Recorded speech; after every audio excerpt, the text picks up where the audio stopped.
नमस्कार, आप देख रहे हैं दैनिक सदाशय का डिजिटल चैनल डीएस न्यूज। मैं आपके साथ साक्षी शर्मा। तो आइए नजर डालते हैं आज की कुछ खास खबरों पर।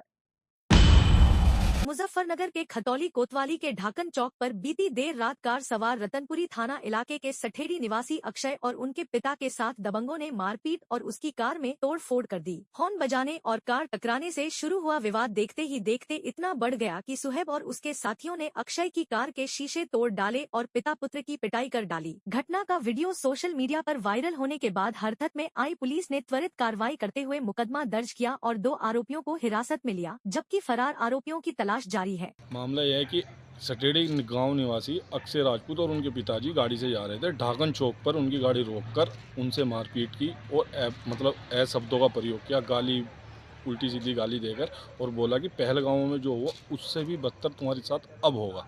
50-60 लोग एक गाड़ी वाले के साथ मारपीट कर रहे थे। उस गाड़ी में एक तो 30 प्लस लड़का था और एक उनके शायद फादर थे 60 प्लस।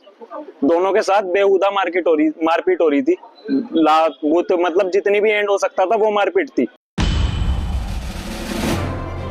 मुजफ्फरनगर में शुक्रवार की शाम कांग्रेस का कैंडल मार्च उस वक्त शर्मिंदगी का सबब बन गया जब कश्मीर के पहलगाम आतंकी हमले के विरोध में निकाले गए मार्च में पार्टी नेता आपस में भिड़ गए। फोटो खींचने की होड़ में गुफरान काजमी और रिजवान के बीच शुरू हुआ विवाद मारपीट तक पहुंचा। दोनों ने एक दूसरे के कुर्ते फाड़े और जमीन पर उठापटक की नौबत आ गई। जिला अध्यक्ष सत्यपाल कटारिया और नगर अध्यक्ष रंजन मित्तल की मौजूदगी में हुआ यह कांड अब पार्टी के लिए मुसीबत बन गया है।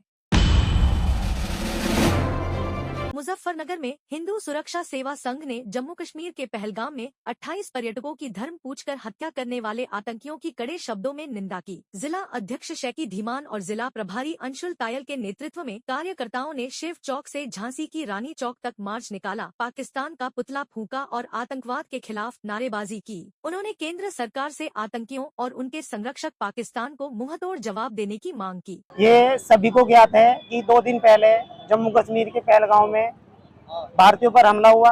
उसमें 26 लोगों की हत्या की गई और धर्म पूछ की हत्या की गई है, जो बहुत ही निंदनीय है, बहुत ही अपराध है।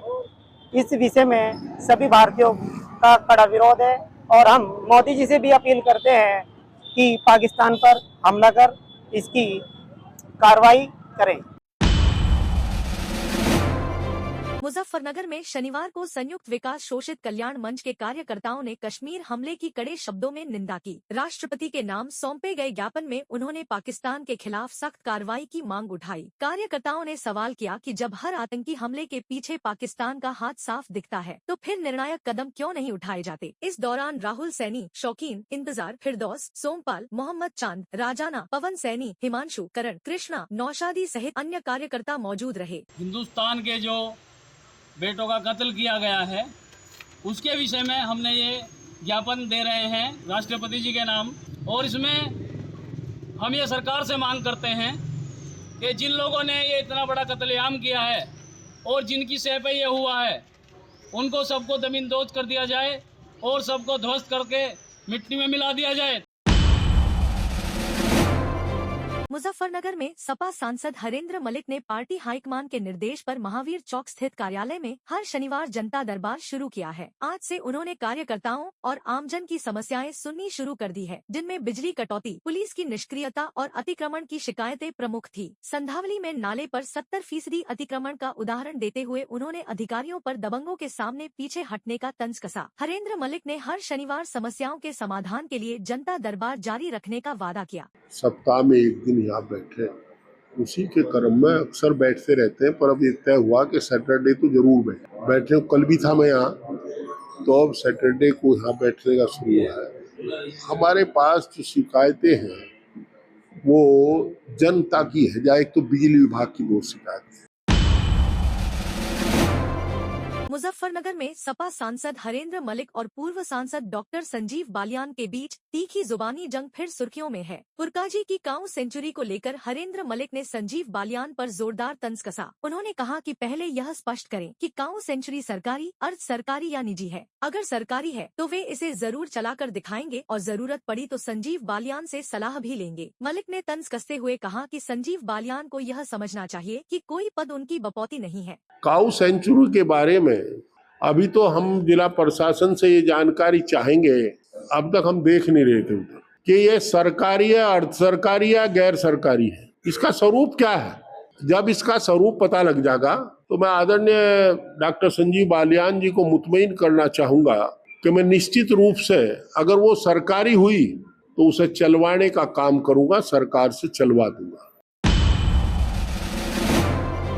हरेंद्र मलिक ने संजीव बालियान पर तंज कसते हुए कहा कि उन्हें यह याद रखना चाहिए कि कोई पद उनकी बपौती नहीं है। उन्होंने हिदायत दी कि प्रधानी चुनाव की तरह बर्ताव न करें वरना बेहतर होगा। ये पद जो है ये किसी की बपौती नहीं हो। मैं तो 4 बार चुनाव हारा हूँ, पर हम पॉलिटिकल आदमी थे, राजनीति में संघर्ष से आए थे, छात्र जीवन से आए थे, बीडीसी बनकर के आए थे। हमें पता था कि राजनीतिक हैसियत दुनिया की अमानत है हमारे पास, हम उसके मालिक नहीं है।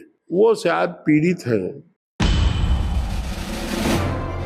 मुजफ्फरनगर के खतौली में एसडीएम मोनालिसा जौहरी ने सरकारी जमीन पर अवैध कब्जे के खिलाफ त्वरित कार्रवाई की। ग्राम गालिबपुर में नाली और चक्रोड पर गन्ने व गेहूं की फसल बोकर कब्जा किया गया था। शिकायत के बाद जांच में कब्जा सत्य पाया गया। एसडीएम ने लेखपालों और राजस्व निरीक्षकों की टीम के साथ ट्रैक्टर से फसल जुतवाकर चक्रोड और नाली को कब्जा मुक्त कराया। ग्रामीणों ने राहत व्यक्त की और एसडीएम की निष्पक्ष कार्यशैली की सराहना की। मोनालिसा जौहरी ने कहा कि सरकारी जमीन पर कब्जा बर्दाश्त नहीं होगा और कठोर कार्रवाई जारी रहेगी।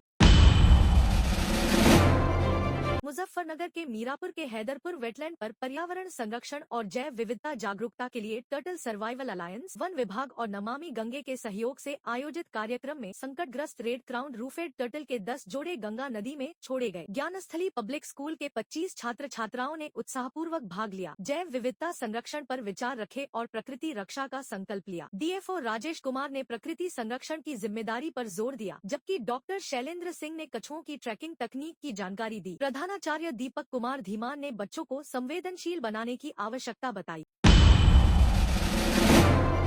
मुजफ्फरनगर के रतनपुरी थाना क्षेत्र में एक युवती ने अपने परिजनों पर जबरन शादी का दबाव बनाने का सनसनीखेज आरोप लगाया। युवती ने सोशल मीडिया पर वायरल वीडियो के जरिए मुख्यमंत्री और एसएसपी से सुरक्षा की गुहार लगाई, जिसमें उसने परिजनों और मां पर दहेज के लिए जान से मारने की धमकी का आरोप लगाया। रतनपुरी पुलिस पर भी लापरवाही के आरोप के बाद 3 थानों की फोर्स ने युवती को घर से मुक्त कराया और थाने लाया। देर रात उसे वन स्टॉप सेंटर भेजा गया। मेरा नाम साक्षी है, मेरे पिता का नाम राजेंद्र है। मैं गांव कैलाश नगर थाना रतनपुरी से बोल रही हूँ। आवेदन मुख्यमंत्री जी वह महिला आयोग से मेरा निवेदन है कि मेरे परिवार वाले एक व्यक्ति से मेरी शादी करना चाहते हैं। उस व्यक्ति की पहले ही शादी हो रही है और उस पर दहेज का मुकदमा दर्ज है। आज के लिए बस इतना ही। हमसे जुड़े रहने के लिए हमारे YouTube चैनल को सब्सक्राइब करें, Facebook पेज को फॉलो करें और हाँ, अगर आपको हम तक कोई जानकारी पहुंचानी है तो स्क्रीन पर दिए गए नंबर पर संपर्क करें। तो मुझे दीजिए इजाजत। नमस्कार।